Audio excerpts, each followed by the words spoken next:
Okay, hello everyone. I'm super excited to be filming this. I have been putting off, okay, with a capital P, I've been putting off recording for YouTube, for recording for the podcast, and I've just been like uploading to TikTok. And anyways, it's long overdue. Welcome to True Lore, where you're gonna be getting true Jinn stories, true crime stories, and true stories from your guys' day-to-day lives that you guys send me to read out loud. So I'm super excited. Bismillahirrahmanirrahim. A mini introduction from me. My name is Hannah Kanan, and like I used to be that girl in my friend group that was always telling a story, like something that I read, something that I heard of. Like I was always yapping something, and so like my friends and family know me as the yapper. I'm so grateful for you guys and the fact that you guys love it. So thank you so much for being here.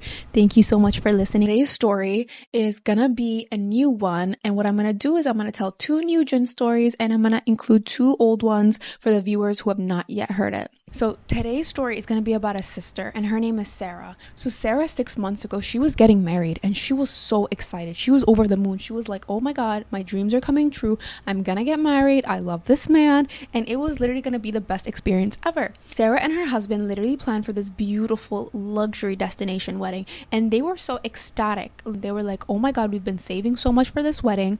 It's going to be amazing. It's going to be luxurious. But that experience that was meant to be beautiful turned into the worst experience of their lives. So let's get into the backstory of it. So Sarah and her husband are originally from the United States of America, and so in the month of May they decided, like, okay, we're gonna have a destination wedding. We're gonna go somewhere hot, tropical, nice, beautiful, a Muslim country, and we're gonna have our wedding there.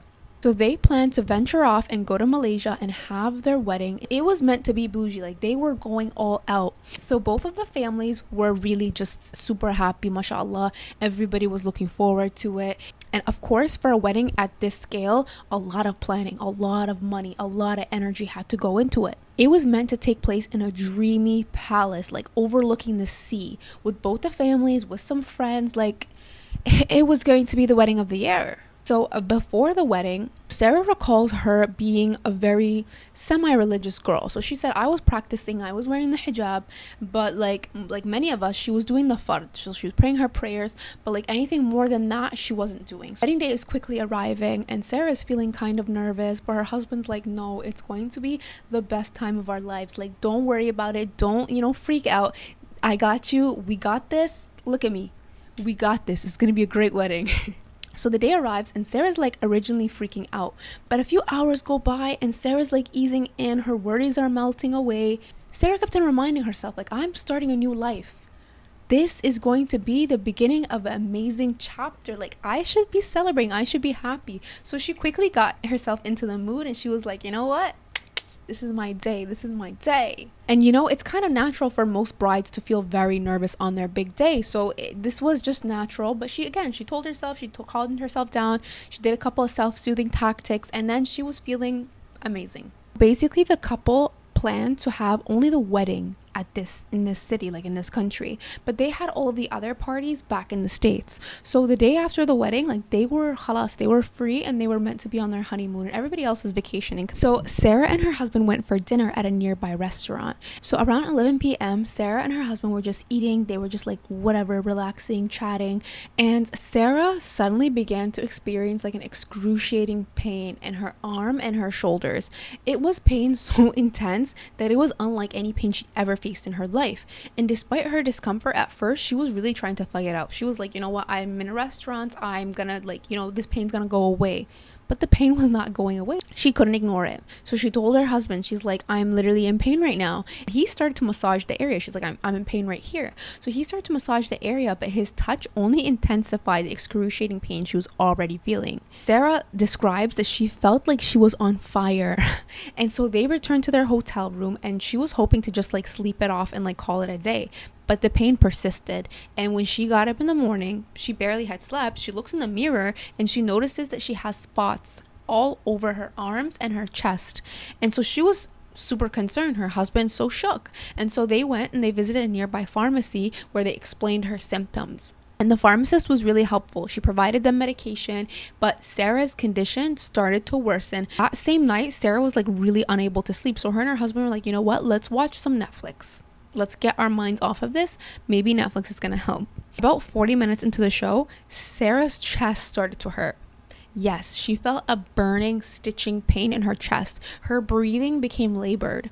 And her arm, the left shoulder that was hurting the day before, paralyzed now. Sarah was overwhelmed with fear because she didn't know what was going on and she didn't feel like herself at all. She describes feeling an out-of-body experience. She began to cry. She began to scream. Then she started laughing. And her husband, throughout all of this, is literally shocked and he's like, what is going on? He rushes to the hotel reception and he calls for an ambulance to come ASAP. And so they rushed to the hospital, and at the hospital, Sarah was checked. All her vitals were absolutely normal except for her heart rate. She had tachycardia, which is like her heart rate was going super quick, and she had the manic, uncontrollable laughter, which was alien to her. But the doctors were like, there's nothing wrong with her, like she's not manic, like this is just, she's normal, like maybe she's just in pain. And you know how doctors try to gaslight you out of your medical condition? So they literally just told her like there's nothing wrong with her. She has a little bit of tachycardia, maybe it's because she's nervous, she's a newlywed, and they just try to boil it down to nerves. Sarah's husband was frantic. He did not know what to do. So he reached out to his close friends and his family for help. One of his friends, who had some experience with jinns, basically suspected that Sarah's condition was not one that was medical. He suspected that it might be supernatural. So the friend began reciting verses from the Quran over the phone, okay? So he was like on loudspeaker. And Sarah's eyes rolled back while she started screaming and laughing hysterically. She started rolling around on the grounds. She was urging them to stop. She's like, stop reading this Quran, stop reading this Quran. And she's like rolling all around the floor, screaming. And during this episode, Sarah said that she felt as if something was controlling her and that she could not speak.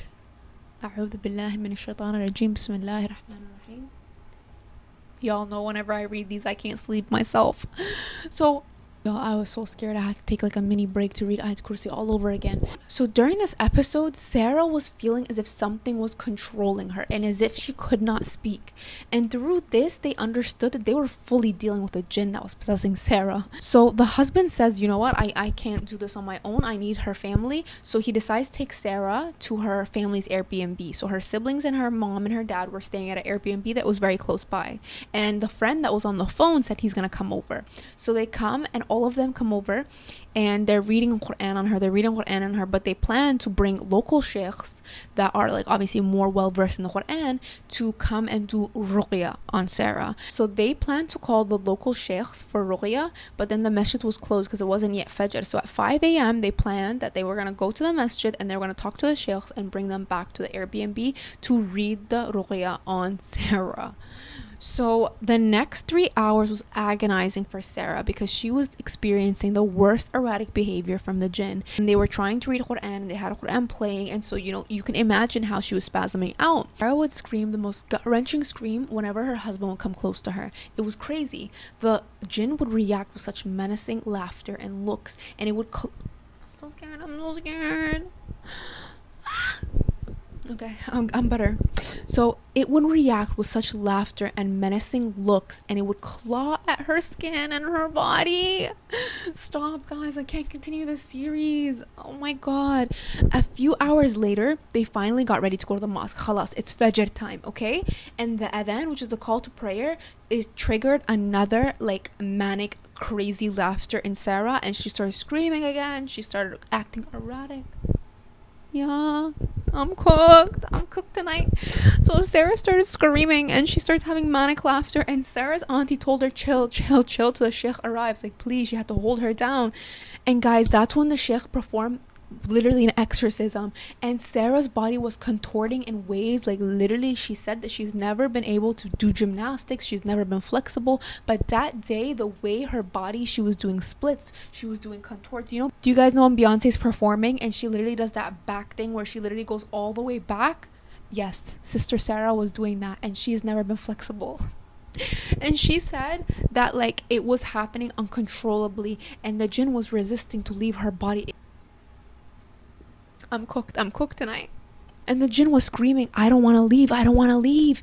And thankfully, through the sheikh's efforts and the prayers, the jinn was expelled out of Sarah's body. In the following weeks to come, Sarah and her mother-in-law experienced more paranormal activities, like they had missing items, they had unexplained noises. It felt as if the house was under some sort of black magic or some like malicious influence.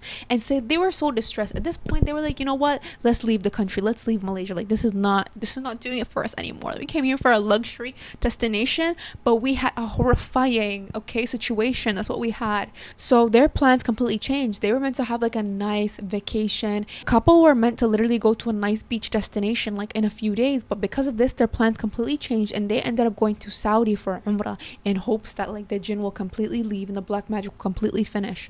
After they finished their Umrahs and they went back to the United States, it continued. Sarah and her family were still literally pestered by the jinn and this black magic, and they at first didn't know, is this black magic, is this just jinns making fun of us and mocking us, or like is this some sort of other presence? But they noticed that there was literally anger in their house, and there was like always fights going on. Nobody was resting in that home. So Sarah literally requests for you guys to pray for her family.